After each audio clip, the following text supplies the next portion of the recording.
Can't you just look the other way this week, Joe? Come on, we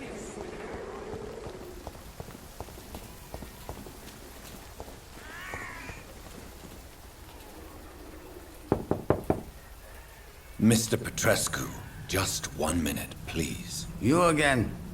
Go away.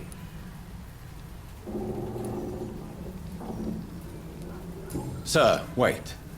Stop this nonsense. I know Nurse Crane is here. Shall we speak man to man, you and I? All right. Speak up. Don't you see we're on the same side? We fight to help the poor, sick, and abandoned. I'm nothing like you, Mr. Doctor. Yes, you are. You too believe in providing medical care without charge. You know what we have to sacrifice to make the world a better place. I have to admit your words have conviction. All right, I'll let you see, Dorothea. Don't make me regret this, though.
He's going into convulsion. What do we have here, nurse? Patient Raz van Vasily. High fever running on 3 days. Complaints of dizziness, muscle aches, and head pain. Diagnosed with influenza. Treatment? Aspirin and salicin for the fever and discomfort. Liquids for dehydration, but he's having trouble keeping even water down.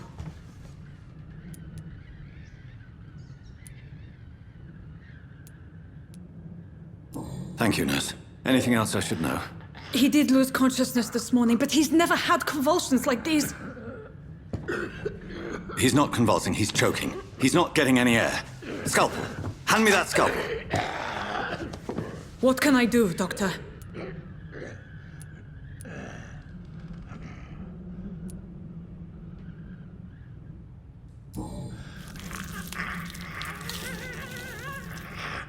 I need to perform a tracheostomy. Short pipe. That rubber tube will do. We're going to cut a passage for air through the neck. Yes, Doctor. He's breathing again, but he's coughing up blood. Internal hemorrhaging. I need to make another incision into the chest cavity to drain the fluids from the lung. Prepare another tube. A thoracostomy? Doctor, we've nothing to fight the infection. We need an aseptic environment. Right then, Nurse Crane. What do you suggest we do? I've no idea. I'm not the doctor. Time is of the essence. We need to perform a thoracic drain. Yes, Doctor.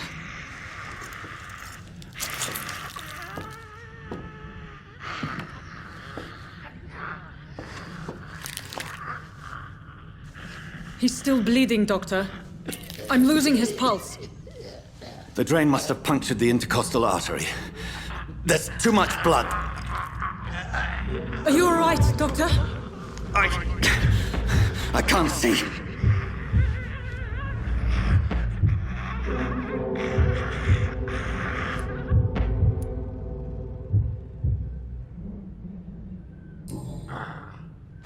I must first suture the artery.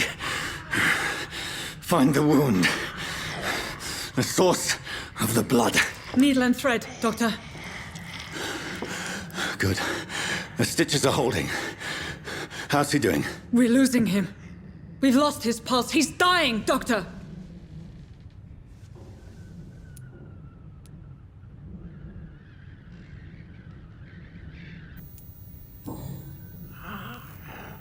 A dose of epinephrine, now. Yes, Doctor.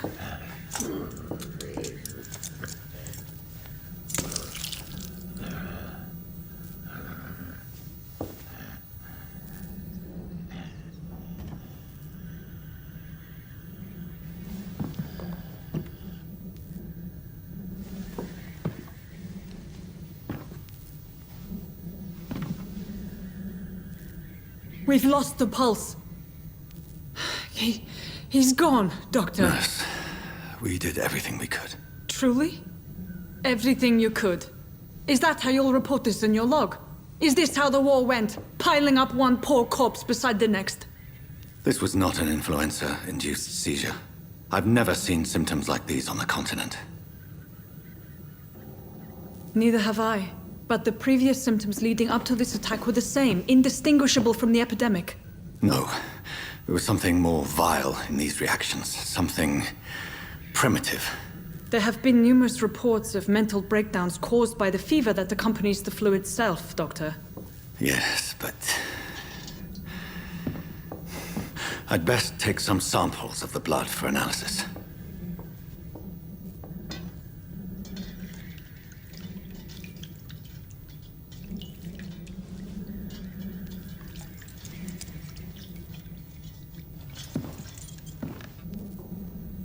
I doubt you're here to test my bedside manners.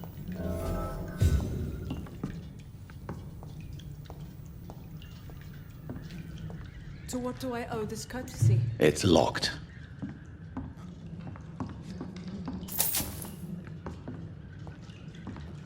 This is an unfitting place for the illustrious Dr. Reed. You shouldn't be here. I suspect it was more than intuition alone that led you to us. So, how might I be of service, Dr. Reed?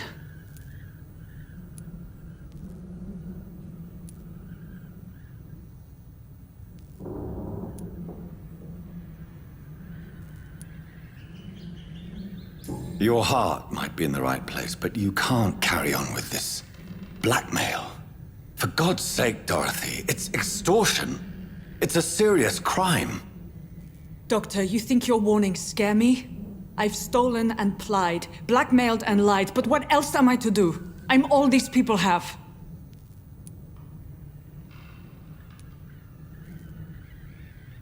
But why Lady Ashbury? Why her, of all people? She's pristine and proper, all right. But that she-wolf in sheep's clothing murders the poor for sport. I have her where she belongs, and I'll milk her for all she's got.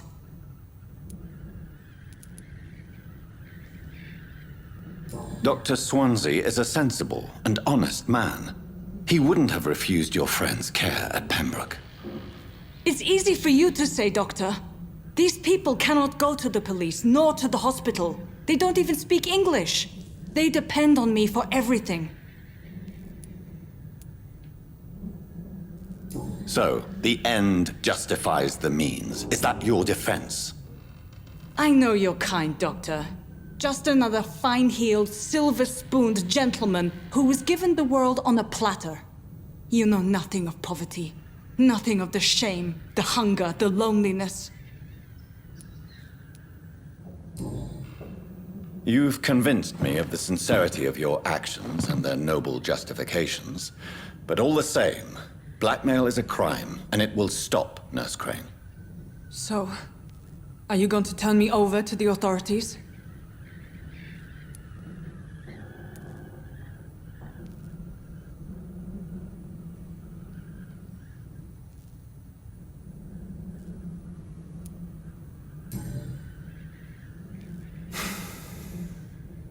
No. Your place is here. Jailing you would be an even greater crime. So, here is my proposition. I'll look the other way on your little enterprise. In exchange, you will resign from the Pembroke Hospital and provide me with medical supplies when the need arises. Dr. Reed! That sounds like a business proposition. My accomplice, then? No, just a privileged client. My research may require the occasional rare piece of equipment or ingredient. I'll pay good coin in exchange, fair and honest, to help finance your noble endeavors.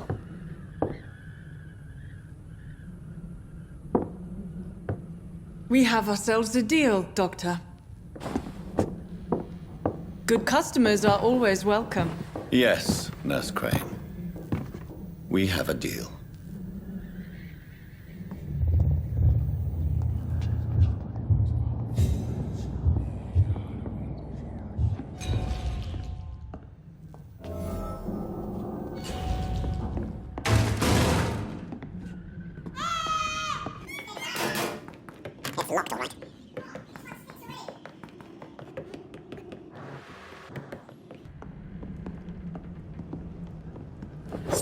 Cross the leads, boys!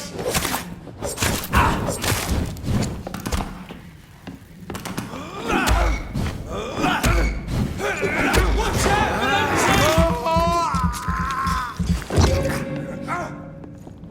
for that murdering bastard!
Last warning, sir! I said stay away, sir! Go back, home. See them fancy clothes? This one's a top!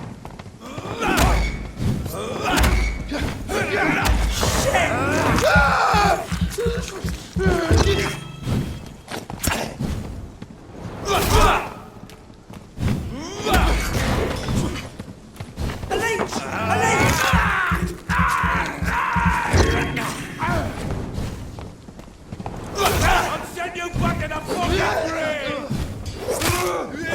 Shit, that leech is fast!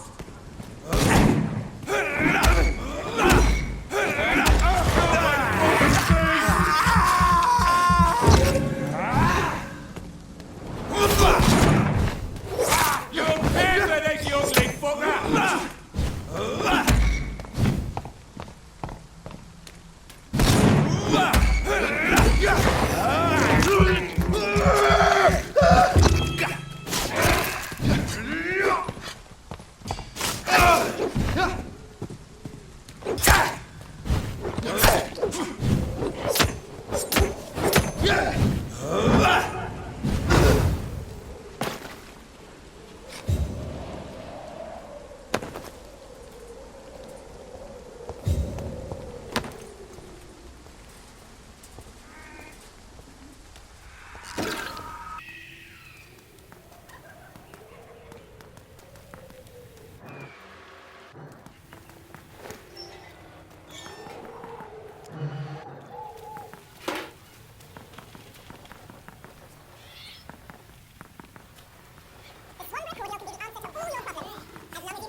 Locked, all right.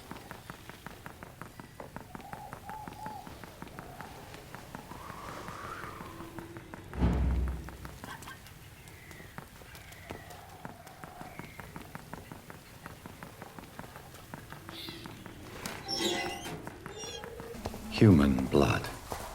Whoever left these marks did so deliberately.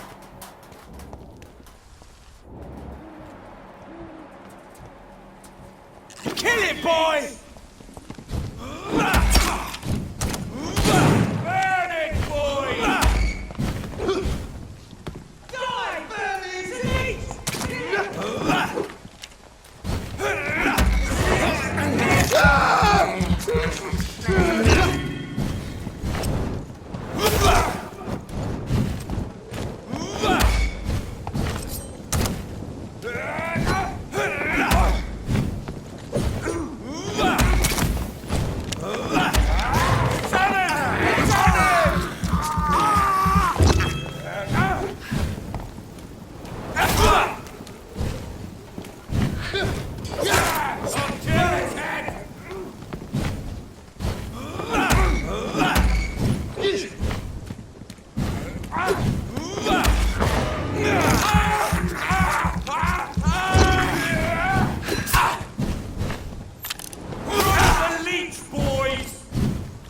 Doesn't like fire, does it?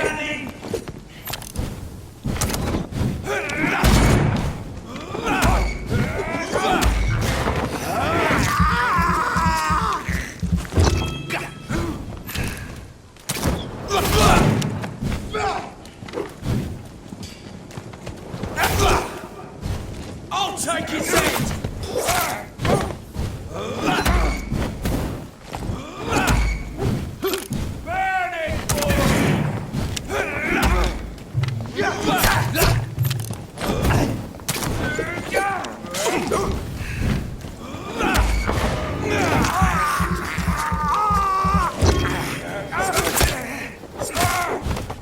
Cross the leech, boys! Roast it alive! Doesn't like fire, does it?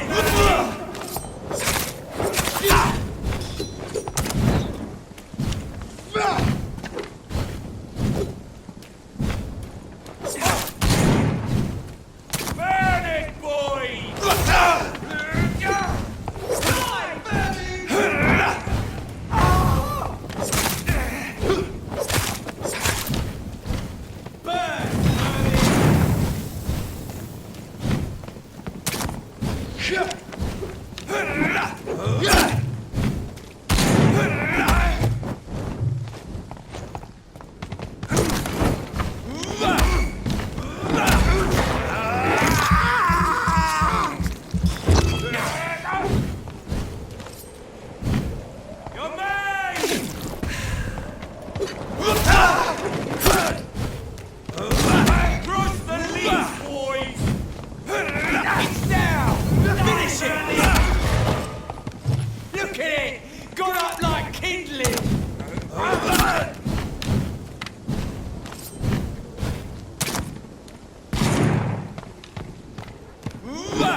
See how he likes a bit of fire!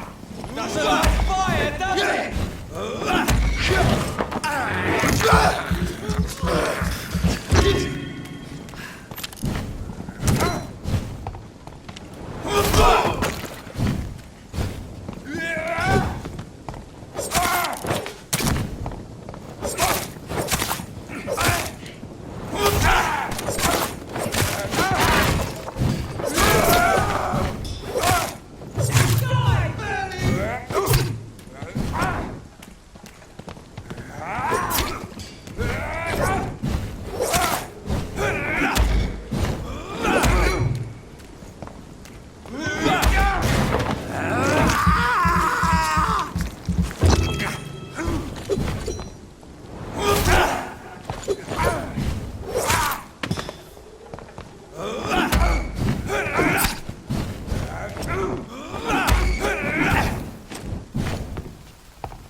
Perhaps I should have considered the offer from our captain.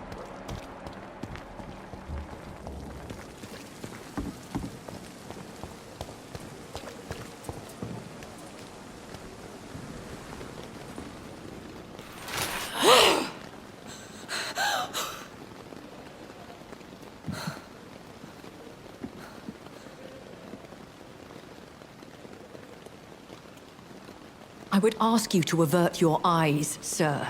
Or did you not know it was rude to stare? I knew it. Speak up, Dr. Reed. I like a man who speaks his mind.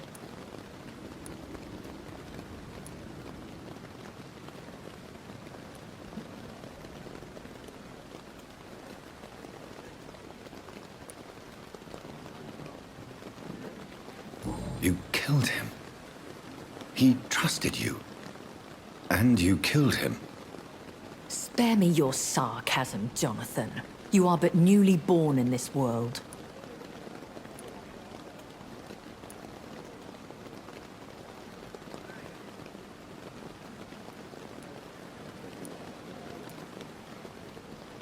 So in the end, the accusation was true, wasn't it? The situation is somewhat awkward nonetheless. I have not been observed sustaining myself for many decades. I have to say I'm a trifle embarrassed. Anyway, I have concluded my inquiries concerning your blackmailer. I see. Please excuse my agitated state. Under normal circumstances, I wouldn't let anyone see me in this condition. I must confess I have not put an end to the blackmail, my lady. Unfortunately, I could not bring myself to do it. I'm so disappointed in you, Jonathan. I didn't expect this from you. Lady Ashbury, you yourself admitted how ridiculous the sum of money was. I can assure you, it was all used for charitable ends. Well, you are full of surprises, aren't you, Jonathan? All right, say I trust you, but you will still pay the ransom. That is only fair. After all, it was you who failed to bring this problem to a satisfactory conclusion. I believe I could agree to that. And since a lady always keeps her promises, I will now answer any questions you may have.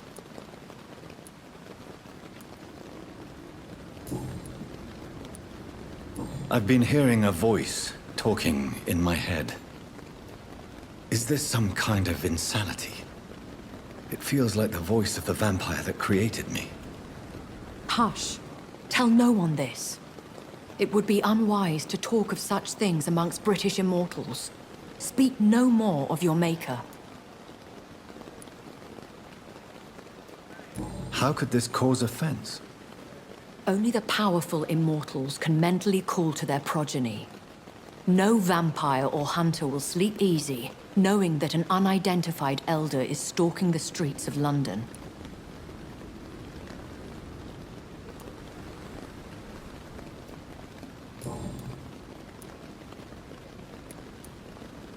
I don't understand.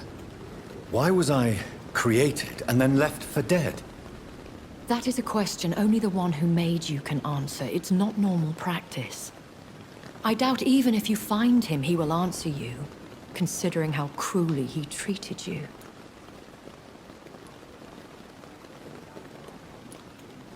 So me being a vampire could have been a mistake. I very much doubt it, Jonathan. Contrary to the legends, it is not as simple to make another vampire by just biting someone. I'd like to avoid creating another vampire by mistake anyway. Tell me, how is it done? The process is dangerous. It could even kill your potential progeny. If you did decide to sire an offspring, they must drink of your blood, Jonathan.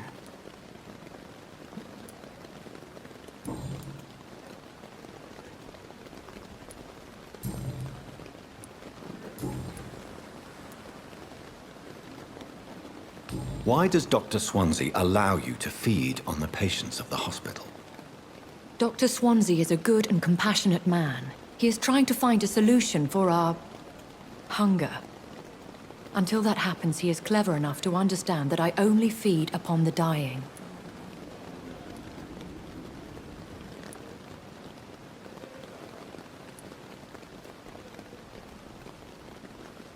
What do you know about this Brotherhood of St. Paul's Stole? The Brotherhood is well known amongst London vampire society. As long as our kind is discreet, and as long as they do not interfere, we have come to a mutual understanding.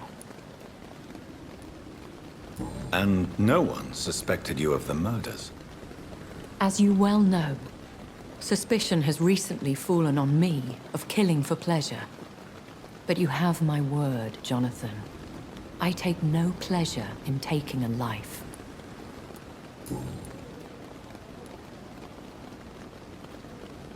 Why did you save me in the canning factory? I could hardly stand by and watch such a promising young blood as yourself be torn to shreds by some gutter scowl.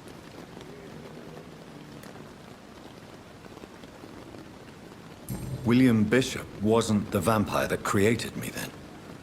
No, Jonathan. Whatever their strength and demeanor, scowls are the progeny of careless vampires. It cannot be the other way round. What type of vampire is a skull? Not a true vampire. The deformed offspring of lesser vampires. It is a shame these creatures run wild, slaves to their baser instincts. I know this is beyond the pale, but may I inquire your age? Really? And I thought you were gentlemen. If you must know, I'm 27. I've been 27 for a long time now, and 27 I shall remain. And who bestowed upon you this eternal youth? My maker. He left this isle a long time ago.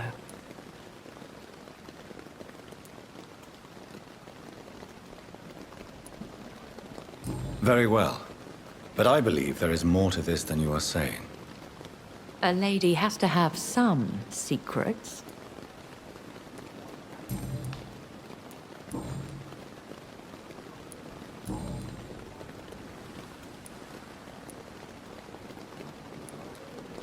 When I awoke, changed, I was chased and attacked by vampire hunters. Prepared and well-trained. Though I can't be certain. More than likely, it was the once glorious Guard of Priwen. You make them sound like some sort of cult. More a society. And like all the best ones, a secret society. I thought them almost gone. But it seemed they have been recruiting. Once glorious, but still dangerous. They have seen better days, but all fanatics are dangerous. You would be wise to stay clear. They are sworn to destroy our kind.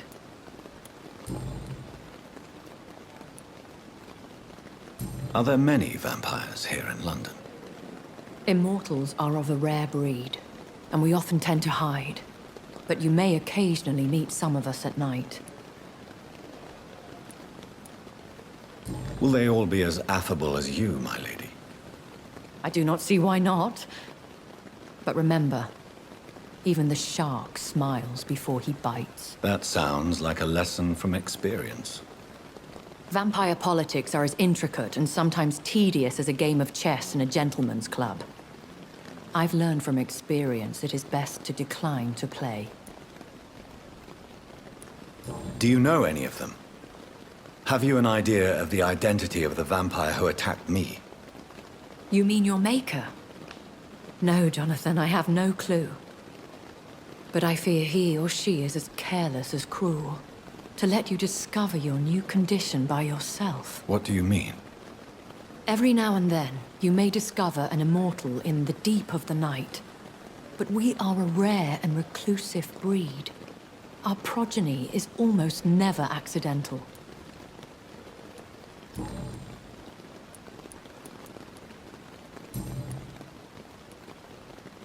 I bid you farewell. For now, my lady.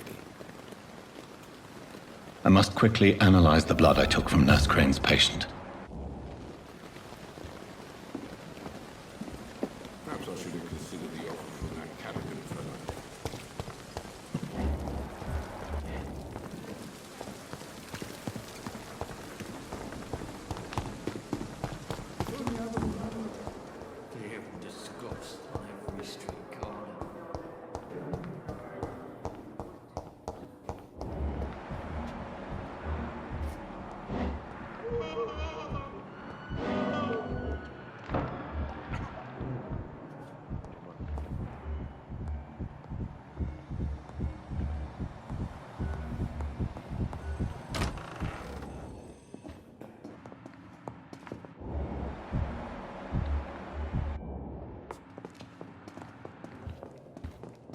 You always knew the words to calm the children, Helen.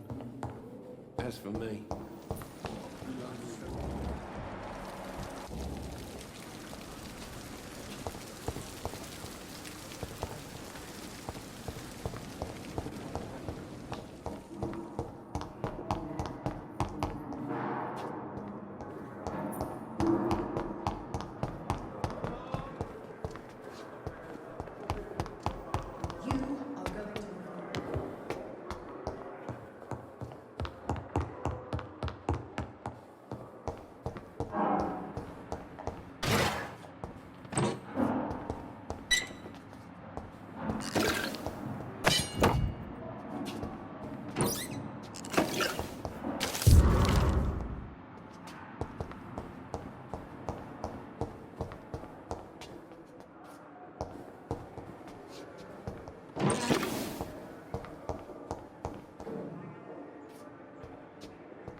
Razvan Vasily was infected by Spanish flu, but also has the highly unstable blood of the Scowls.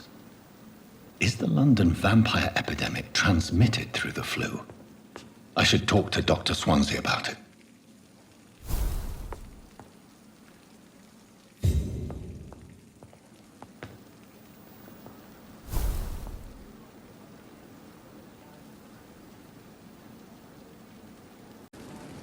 Mary, I can't forgive myself.